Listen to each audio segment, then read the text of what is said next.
kutaurwa kwazvinenge zvichiitwa chii inhau yanga yakonzeresa zvinezvi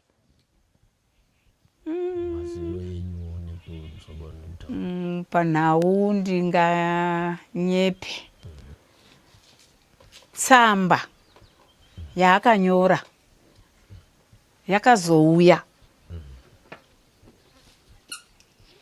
yakazouya tsamba yakazopuhwa mama wachapo wadaidzwa nemapurisa ndo yaitsanangura kuti ndaurayiswa neshamwari.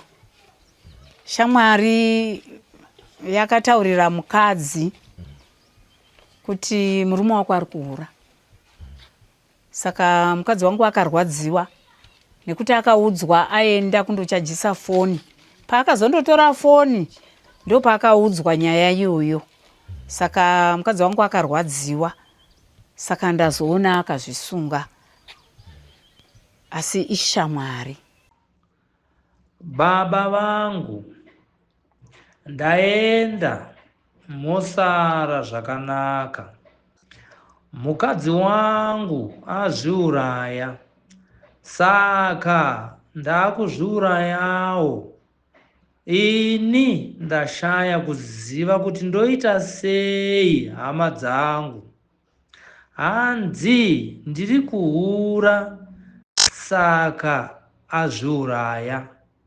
Mosara zvakanaka pasi pano. Hanzi nemukadzi masikati Masunga auya achiti kune mukadzi Kareji ari kuhura.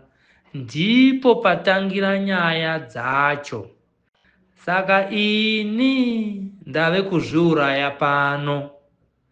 Vanhu vanomuudza zvekuhura kwangu masikati aendesa foni kuchaja kwa Masunga.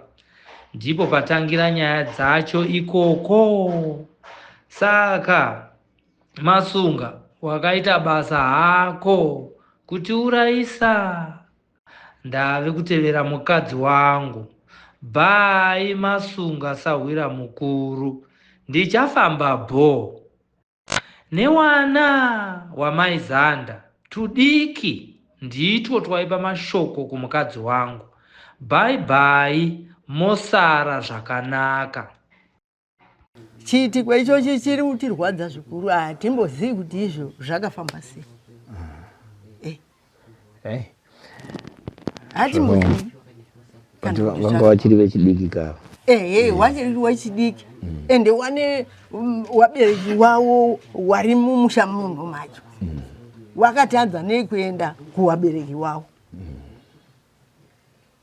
kwakuchifunga kuti ngatizvisungirei panapa asi zvinhu zvese hapana chavari kunyimwa kei wari kupiwa kudya wari kupiwa zvino hameno chakawanisa hatimbozivi. zvinorevei chiitiko chakaita unenge uri mweya nehasha dzemunhu dzimwe dzenguva kana kuti panenge paine chinenge chiripo changovhiringidza nguva diki diki kubva angoita izvozvo. asi semhuri muri kuronga kuzodii? Tichatsvaga toona kuti chimbori chii, tione kuti mweya wakamira sei, uri kufamba sei, kana kuti uchadzoka futi kana kuti hakuchadzoka. Kuna Tezvara hakuna zvakanetsa here? Hapana zvakanetsa, but akanga wabata wakangoti taurira zvavari kuda kusvika tawazoiga wafiwa iriwewo.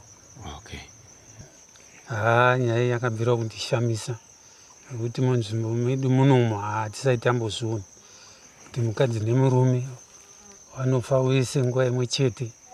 Taitombonzwa kuti munhu umwe afa azviurayira uko kumakomo azvisungirira kumakomo kwete mumusha. Hasati tambozviona chiitiko chakaita kudai. Zviri kutokashamadza vanhu vazhinji.